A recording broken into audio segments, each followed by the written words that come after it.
Ce contenu vous a été vocalisé par zoomvocal.com. Loi numéro 95-15 du 12 janvier 1995 portant Code du travail.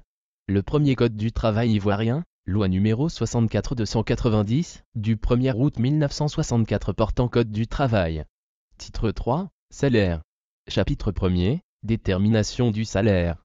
Article 31, 1. Par rémunération ou salaire, il faut entendre le salaire de base, ou salaire minimum et tous les autres avantages, payés directement ou indirectement, en espèces ou en nature, par l'employeur au travailleur en raison de l'emploi de ce dernier. Aucun salaire n'est dû en cas d'absence, en dehors des cas prévus par la réglementation, et sauf accord entre les parties intéressées.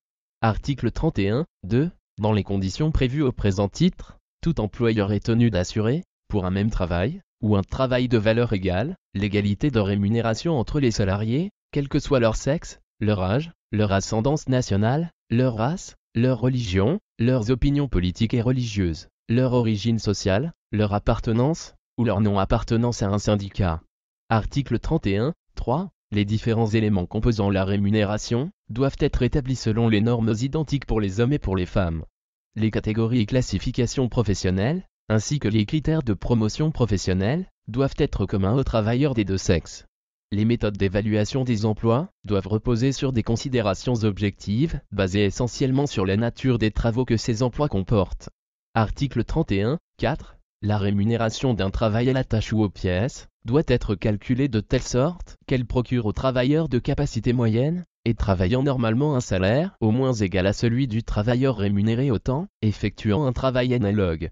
Article 31, 5. Dans le cas où le travailleur permanent, qui n'est pas originaire du lieu d'emploi, et n'y a pas sa résidence habituelle, ne peut, par ses propres moyens, se procurer un logement suffisant pour lui et sa famille, l'employeur est tenu de le lui assurer dans les conditions fixées par décret. L'employeur est également tenu de fournir ou d'aider à la fourniture de denrées alimentaires lorsque ce même travailleur ne peut, par ses propres moyens, obtenir pour lui et sa famille un ravitaillement régulier. Ces prestations éventuelles constituent un élément du salaire.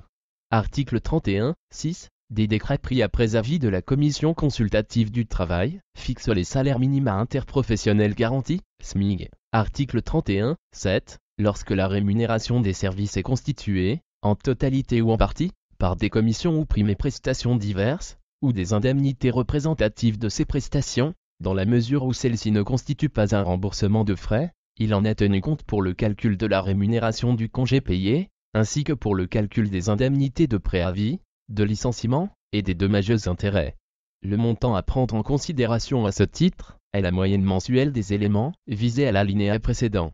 Toutefois, la période sur laquelle s'effectue ce calcul ne peut excéder les 12 mois de service précédant la cessation du travail.